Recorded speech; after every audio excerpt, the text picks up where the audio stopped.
प्रिय दर्शकों नमस्कार। आज हम बात करते हैं अजा एकादशी की। अजा एकादशी या कामिका एकादशी का व्रत भाद्रपद के कृष्ण पक्ष की एकादशी को किया जाता है। इस एकादशी के दिन किया जाने वाला व्रत समस्त पापों और कष्टों को नष्ट करके हर प्रकार की सुख समृद्धि प्रदान करता है। अजा एकादशी के व्रत को करने से पूर्व जन्म की बाधाएं दूर हो जाती हैं। इस एकादशी को जया एकादशी तथा कामिका एकादशी भी कहते हैं। इस एकादशी के दिन भगवान विष्णु के उपेंद्र स्वरूप की पूजा आराधना की जाती है तथा रात्रि जागरण किया जाता है। इस पवित्र एकादशी के फल लोक और परलोक दोनों में उत्तम कहे गए हैं। अजा एकादशी व्रत करने से व्यक्ति को 1000 गौदान करने के समान फल प्राप्त होते हैं। व्यक्ति द्वारा जाने अनजाने में किए गए सभी प्रकार के पाप समाप्त हो जाते हैं और जीवन में सुख समृद्धि उसे प्राप्त होती है। अजा एकादशी व्रत कथा एवं महात्म्य। एक बार राजा हरिश्चंद्र ने स्वप्न में देखा कि उन्होंने अपना सारा राज्य दान में दे दिया है। राजा ने स्वप्न में जिस व्यक्ति को अपना राज्य दान में दिया था उसकी आकृति महर्षि विश्वामित्र से मिलती जुलती थी। अगले दिन महर्षि उनके दरबार में पहुँचे। तब सत्यवादी राजा हरिश्चंद्र ने स्वप्न में दिया अपना सारा राज्य उन्हें सौंप दिया। जब राजा दरबार से चलने लगे तभी विश्वामित्र ने राजा से 500 स्वर्ण मुद्राएं मांगी। राजा ने कहा, हे ऋषिवर, आप 500 क्या, जितनी चाहे मुद्राएं ले सकते हैं। विश्वामित्र ने कहा, तुम भूल रहे हो राजन, राज्य के साथ राजकोष तो आप पहले ही दान कर चुके हैं। क्या दान की हुई वस्तु दक्षिणा में देना चाहते हो? तब राजा हरिश्चंद्र को भूल का एहसास हुआ। फिर उन्होंने पत्नी तथा पुत्र को बेचकर स्वर्ण मुद्राएं जुटाईं तो सही, परंतु वे भी पूरी न हो सकीं। तब मुद्राएं पूरी करने के लिए उन्होंने स्वयं को बेच दिया। राजा हरिश्चंद्र ने जिसके पास स्वयं को बेचा था वह जाति से डोम था। वह श्मशान का स्वामी होने के नाते मृतकों के संबंधियों से कर लेकर उन्हें शवदाह की स्वीकृति देता था। उस डोम ने राजा हरिश्चंद्र को इस कार्य के लिए तैनात कर दिया। उनका कार्य था, जो भी व्यक्ति अपने संबंधी का शव लेकर अंतिम संस्कार के लिए शमशान में आए, हरिश्चंद्र उससे कर वसूल करके उसे अंतिम संस्कार की स्वीकृति दें, अन्यथा संस्कार न करने दिया जाए। राजा हरिश्चंद्र इसे अपना कर्तव्य समझकर विधिवत पालन करने लगे। राजा हरिश्चंद्र को अनेक बार अपनी परीक्षा देनी पड़ी। एक दिन राजा हरिश्चंद्र का एकादशी का व्रत था। हरिश्चंद्र अर्धरात्रि में श्मशान में पहरा दे रहे थे। तभी वहाँ एक स्त्री अपने पुत्र का दाह संस्कार करने के लिए आई। वह इतनी निर्धन थी कि उसके पास शव को ढकने के लिए कफन तक न था।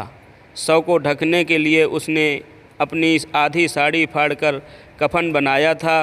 राजा हरिश्चंद्र ने उससे कर मांगा, परंतु उस स्त्री के पास कफन तक के लिए तो पैसा था नहीं, फिर भला कर अदा करने के लिए धन कहाँ से आता। कर्तव्यनिष्ठ महाराज ने उसे शवदाह की आज्ञा नहीं दी। बेचारी स्त्री बिलख कर रोने लगी। एक तो पुत्र की मृत्यु का शोक, ऊपर से अंतिम संस्कार न होने पर शव की दुर्गति होने की आशंका। उसी समय आकाश में घने काले काले बादल मंडराने लगे, पानी बरसने लगा, बिजली चमकने लगी। बिजली के प्रकाश में राजा ने जब उस स्त्री को देखा तो वह चौंक उठे। वह उनकी पत्नी तारामती थी और मृतक बालक था उनका इकलौता पुत्र रोहिताश्व, जिसका सांप के काटने से असमय ही देहांत हो गया था। पत्नी तथा पुत्र की इस दीन दशा को देखकर महाराज विचलित हो उठे। उस दिन एकादशी थी और महाराज ने सारा दिन उपवास रखा था। दूसरे परिवार की यह दुर्दशा देखकर उनकी आंखों में आंसू आ गए। वह भरे हुए नेत्रों से आकाश की ओर देखने लगे, मानो कह रहे हों, हे ईश्वर, अभी और क्या क्या दिखाओगे। परंतु यह तो उनके परीक्षा की घड़ी थी। उन्होंने भारी मन से अनजान बनकर उस स्त्री से कहा, देवी, जिस सत्य की रक्षा के लिए हम लोगों ने राजभवन का त्याग किया, स्वयं को बेचा, उस सत्य की रक्षा के लिए अगर मैं इस कष्ट की घड़ी में न रह पाया तो कर्तव्यच्युत होऊंगा। यद्यपि इस समय तुम्हारी दशा अत्यंत दयनीय है, तथापि तुम मेरी सहायता करके मेरी तपस्या की रक्षा करो। कर लिए बिना मैं तुम्हें पुत्र के अंतिम संस्कार की अनुमति नहीं दे सकता। रानी ने सुनकर अपना धैर्य नहीं खोया और जैसे ही शरीर पर लिपटी हुई आधी साड़ी में से आधी फाड़कर कर के रूप में देने के लिए हरिश्चंद्र की ओर बढ़ाई तो तत्काल प्रभु प्रकट होकर बोले, हरिश्चंद्र, तुमने सत्य को जीवन में धारण करने का उच्चतम आदर्श स्थापित करके आचरण की सिद्धि का परिचय दिया है। तुम्हारी कर्तव्य निष्ठा धन्य है, तुम इतिहास में अमर रहोगे। राजा हरिश्चंद्र ने प्रभु को प्रणाम करके आशीर्वाद मांगते हुए कहा, भगवान, यदि आप वास्तव में मेरी कर्तव्य निष्ठा और सत्याचरण से प्रसन्न हैं तो इस दुखिया स्त्री के पुत्र को जीवन दान दे दीजिए। और फिर देखते ही देखते ईश्वर की कृपा से रोहिताश्व जीवित हो उठा। भगवान के आदेश से विश्वामित्र ने भी उनका सारा राज्य वापस लौटा दिया। आइए अब जानते हैं व्रत की विधि।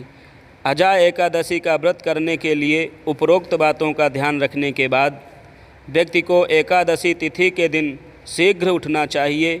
उठने के बाद नित्य क्रिया से मुक्त होने के बाद सारे घर की सफाई करनी चाहिए और इसके बाद तिल और मिट्टी के लेप का प्रयोग करते हुए जल में कुसा डालकर स्नान करना चाहिए। शुद्ध वस्त्र पहनकर भगवान श्री विष्णु का पूजन करने के लिए एक शुद्ध स्थान पर धान्य रखने चाहिए। धान्यों के ऊपर कुंभ स्थापित किया जाता है। कुंभ को लाल रंग के वस्त्र से सजाया जाता है और स्थापना करने के बाद कुंभ की पूजा की जाती है। इसके पश्चात कुंभ के ऊपर विष्णु जी की प्रतिमा या उनकी फ़ोटो लगाई जाती है। अब इस प्रतिमा के सामने व्रत का संकल्प लिया जाता है। बिना संकल्प के व्रत करने से व्रत के पूर्ण फल नहीं मिलते। अतः संकल्प लेने के बाद भगवान की पंचोपचार धूप दीप नैवेद्य से और पुष्प चढ़ाकर उनकी पूजा करना चाहिए। इस प्रकार इस विधि से जो भी भक्त भाद्र कृष्ण पक्ष की एकादशी तिथि अजा एकादशी के नाम से जो जानी जाती है, इसका व्रत करता है, निश्चित ही उसके संपूर्ण पाप तत्काल नष्ट हो जाते हैं और वह जीवन में सभी प्रकार के सुख शांति सौभाग्य ऐश्वर्य का भोग करता है। आप भी व्रत अवश्य रखें। यदि वीडियो आपको पसंद आया हो तो चैनल को सब्सक्राइब करें, वीडियो को शेयर करें, लाइक करें। मिलते हैं एक और वीडियो में। जय श्री राम।